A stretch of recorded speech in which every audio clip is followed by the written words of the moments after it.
I have the frame of my dock cut out and glued. Is glue the boards down for the dock, and I'm using little cedar boards. So what I'm going to do is just get a little bit of glue like this and dab it on like so. And then I'm also going to get this part here.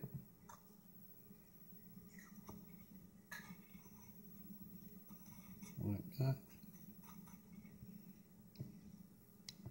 And then just glue each piece down like that.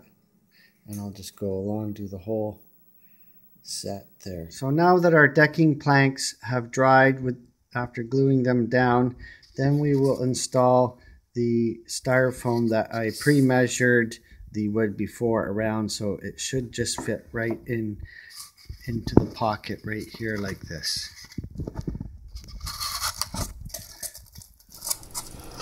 And there you have it. They got the styrofoam in there, and just there's your dock.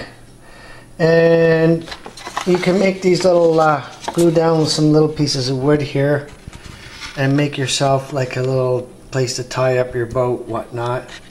So that's what I've done with this one and what I've done with this one. And this is a bigger dock here we got.